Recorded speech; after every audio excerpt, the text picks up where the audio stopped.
علی علی علی علی علی علی علی علی میں تو بسم اللہ الرحمن الرحیم۔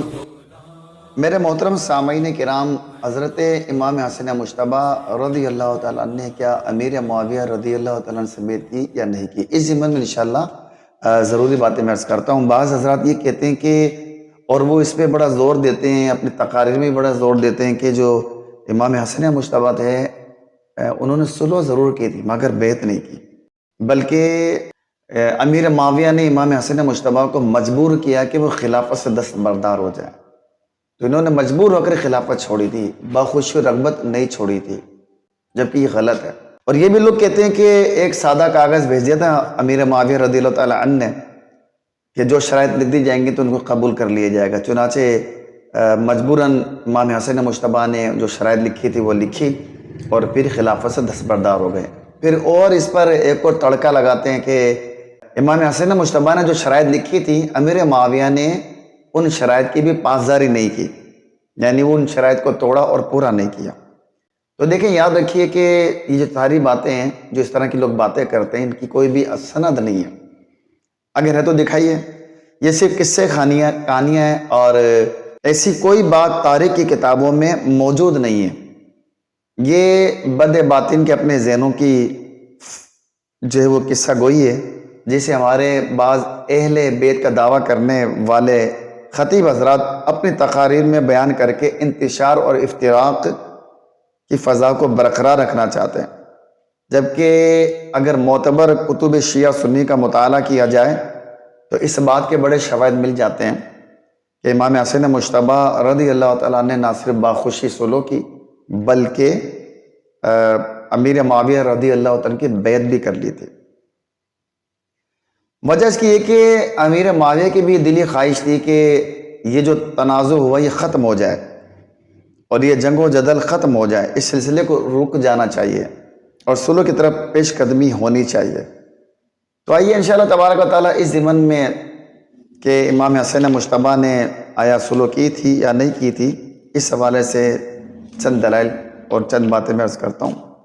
میرے ہاتھ میں کتاب ہے جس کو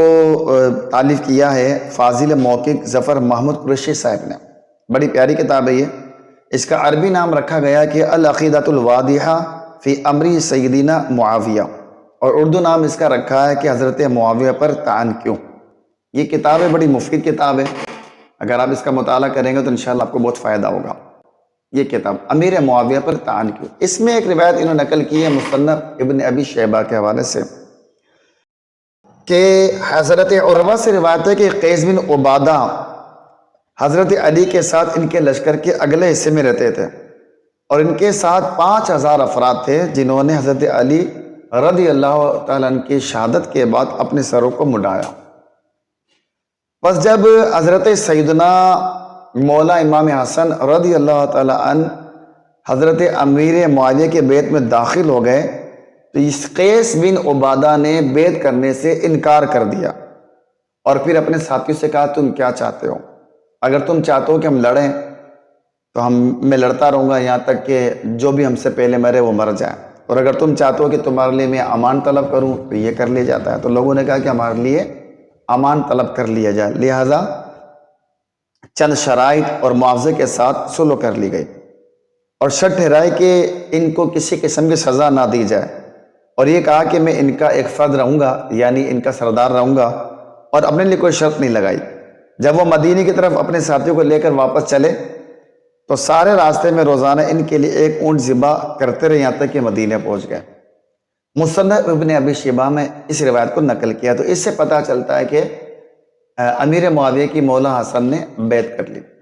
اسی طرح شیعہ عالی میں ملا باقر مجلسی ایک طویل روایت نقل کی ہے، اس کے کچھ ایک حصہ میں عرض کرتا ہوں۔ امام حسن نے کہا کہ ہم نے بغور حالات کا اور واقعات کا جائزہ لیا اور یہ فیصلہ کیا، اور یہ میں نے اعلان کرتا ہوں کہ میں نے جنگ بندی کا فیصلہ کر لیا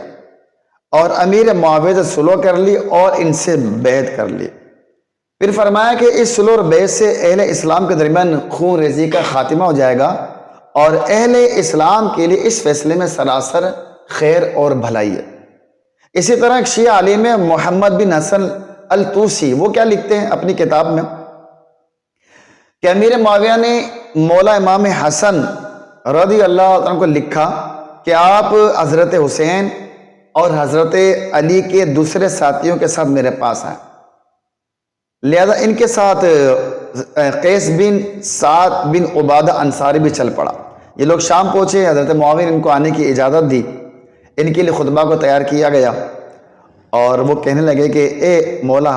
حسن اٹھیے اور بیعت کیجئے، لہذا اب اٹھے اور بیعت کر لی۔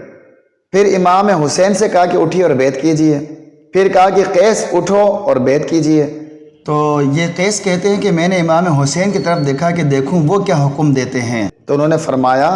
کہ قیس یہ میرے امام ہے، یعنی مولا امام حسن میرے امام ہے، لہذا بیعت کر لی جائے۔ تو جب امام حسن نے بیعت کر لی اور ان کو اپنا امام مانا امام حسین نے، اور امام حسین نے بھی بیعت کر لی، تو پھر میں اور آپ کو جھگڑا کریں؟ اور آج کے دور میں کسی کو جھگڑا کرنے کی کیا حاجت پیش آ گئی ہے؟ دیکھیں، یاد رکھیے کہ صحابہ ہمارے نزدیک معتبر شخصیات ہیں، نبی کے نزدیک معتبر شخصیات ہیں، اللہ کے نزدیک بھی معتبر شخصیات ہیں۔ صحابہ کی شان میں گستاخی کرنا یہ ایمان کو خراب کر دیتا ہے۔ جب مولا حسن نے بیعت کر لی تو پھر جھگڑا ہی ختم ہو گیا، تو لہذا ہم تو مولا امام حسن کے پیچھے پیچھے اور مولا امام حسین کے پیچھے پیچھے، جو کہتے ہیں نا اہل بیت سے محبت کرتے ہیں، اب انہیں کیا کرنا چاہیے وہ خود ہی فیصلہ کر لیں۔ اگر امام حسن کی بات مانتے تو امیر معاویہ کی تعظیم کیجیے، ادب کیجیے، اور اگر امیر معاویہ کی تعظیم نہیں کرتے تو گویا آپ یہ کہتے ہیں وہ لوگ کہ جو اس طرح کی باتیں کرتے ہیں کہ مولا حسن کا فیصلہ درست نہیں تھا، اور جو اہل بیت کے سردار کو نادرست مانے تو میرا اور آپ کا یہی فیصلہ ہوگا نا کہ وہ ایسا کہنے والا نادرست ہے۔ تو اللہ تعالیٰ ہمیں اہل بیت کے صحابہ کی محبت نصیب فرمائے۔ وآخر دعوانا ان الحمد للہ رب العالمین۔